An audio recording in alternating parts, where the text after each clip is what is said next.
जय जगन्नाथ पिला माने आपण माने भलरे थिबे बोली मु आशा करे एवं आपणकर परिवार मध्य खुशी रुहतु। जे मते बहुत पिला यूट्यूब रे एवं टेलीग्राम रे मेसेज करथिले जे आउ स्टेट स्कॉलरशिप पोर्टल डेटटा सरीगला आउ आमे अप्लाई करिनु जेहेतु आमे स्टेट स्कॉलरशिप पाइबु कि नाही बोली देखो सही विषय रे एई वीडियोटी मु नै कि आछि।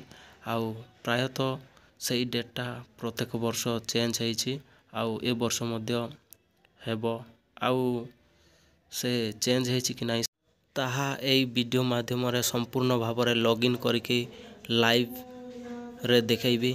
तो ए वीडियो देखिला परे संपूर्ण भाव रे जानि परिबे जे डेटटा चेंज होइछि आउ मु देखिकी एई वीडियोटा आपण मानक पई नै कि आछि।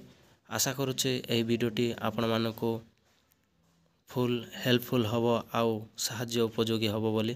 तो चलंतु आउ डेरी न करी वीडियोटी को स्टार्ट करिवा। सर्वप्रथमे आपण जिबे गूगल को तापरे सेठारे हमर जो ओडिशा स्टेट पोर्टल ओपन हो जिवो एवं सही सर्च बार रे सर्च करिवे स्टेट स्कॉलरशिप पोर्टल। तो सेठी ओपन कला परे स्टार्टिंग रे जो रहउछि स्टेट स्कॉलरशिप पोर्टल सेही तारी ऊपर क्लिक करिवे। ताहारी ऊपर क्लिक कला परे खोली जिवो आमो ओडिशा स्टेट स्कॉलरशिप पोर्टल साइटटा ओपन हो जिवो। तापरे ओपन हेला परे राइट कॉर्नर रे ऊपर देखा जाउथिबो जो लॉगिन बटनटा तारी ऊपर कोन करिवे ना क्लिक करिवे। देखि पारुथिबे सेठी क्लिक कला परे स्टूडेंट लॉगिन दउछि सेठारे क्लिक करिवे। सेठारे क्लिक कला परे देखा जाउथिबो ना कोन फास्ट यूजर नंबर किबा आधार नंबर मारिवे तापरे पासवर्ड मारिवे तापरे जो देइछि कैप्चा सही कैप्चा फिलअप करिवे। मु देखै दउछि लाइव एटी गोटे लॉगिन करिकी। तो लॉगिन कला परे फास्ट आधार नंबर देबे देला पर पासवर्ड देई देबे पासवर्ड देला परे जो तळे रहउछि ना कोन जो कैप्चाटा सही कैप्चाटा फिलअप कर देबे। सही कैप्चाटा फिलअप कला परे जो तळे देइछि साइन इन बटन से तारी ऊपर क्लिक करिवे। तारी ऊपर क्लिक कला परे लॉगिन हे जिवो। देखि पारुथिबे लॉगिन हे जाइछि आउ मोर गोटी अप्लाई हेछि। तो सही अप्लाई हैला परे नाइ कि साइड कॉर्नर रे गोटे देखा जाउथिबो सेठी देखि पारुथिबे ना स्कैम एंड एलिजिबिलिटी तारी ऊपर क्लिक करिवे। तारी ऊपर क्लिक कला परे तार जो को स्कॉलरशिप बाहरी छी एवं कोन कोन अप्लाई करि हेबो तार डिटेल्स आसी जिवो।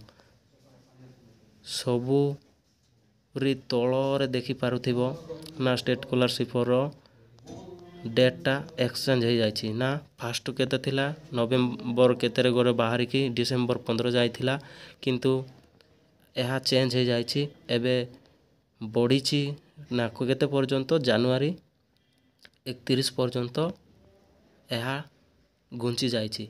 तो डरिबार किछि चिंता करंतु नाही आराम रे अप्लाई करंतु अप्लाई करिकी ए स्कॉलरशिप रो लाभ उठांतु आउ आपणकर चलिबा पई साहाय्य उपयोगी हबो बा कोनोसी कार्य रे लगाई पारिबे।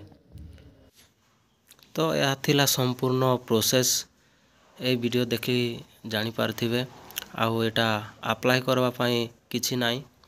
ए जो माने अप्लाई करिथिबे से माने खाली रिन्यूअल एप्लीकेशन ऊपर क्लिक करिवे आउ जो माने न्यू रो अप्लाई करथिबे से माने अप्लाई स्कॉलरशिप ऊपर क्लिक करिवे। तो जो माने विगत वर्ष अप्लाई करिसंती से माने ना कोन करिवे जो व्यू एंड रिन्यूअल एप्लिकेशन लेखा है तो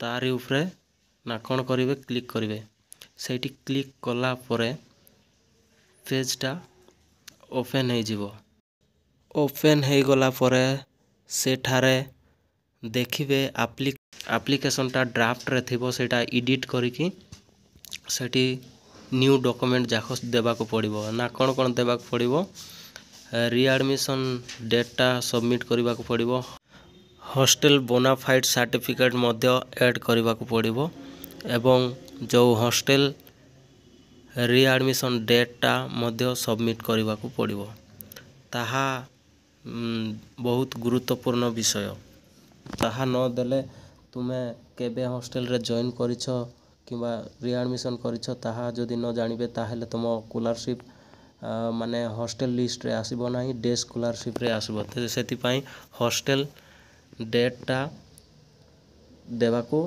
पड़िबो ता बाद जो लास्ट एग्जाम रो रिजल्ट जदि बाहरी थिबो सेटा को मार्कशीट अपलोड करिवे आउ परिशेष रे जो आई एग्री बटन ऊपर क्लिक करिकी सबमिट करदेवे ताहेले आपणकर एप्लिकेशन फॉर्म टी संपूर्ण पूर्ण हो जिवो एवं ताको चाहिले आपण सेव करी रखि पारिबे किबा कोनोसी दुकान को जाइकी जेरॉक्स काढिकी निज पाखरे रखि पारिबे तो आशा करूछि ए वीडियोटी आपण मानकु बहुत हेल्पफुल हेथिबो तो जदि वीडियोटी भलो लागिला এই ଚ୍ୟାନେଲକୁ ଯଦି ନୂଆ ଭିଜିଟ୍ କରୁଛନ୍ତି ତାହେଲେ ଚ୍ୟାନେଲକୁ ସବସ୍କ୍ରାଇବ୍ କରନ୍ତୁ ଲାଇକ୍ କରନ୍ତୁ ସେୟାର କରନ୍ତୁ ସାଙ୍ଗସାଥିମାନଙ୍କୁ ଏବଂ ବେଲ୍ ଆଇକନ୍କୁ ଅନ୍ କରିକି ଅଲ୍ ନୋଟିଫିକେସନ୍ ଅନ୍ କରିଦେବେ ଯାହାକି ଏମିତି ନୂଆ ନୂଆ ଭିଡ଼ିଓ ଏବଂ ଟିପ୍ସ ଜାଣିବା ପାଇଁ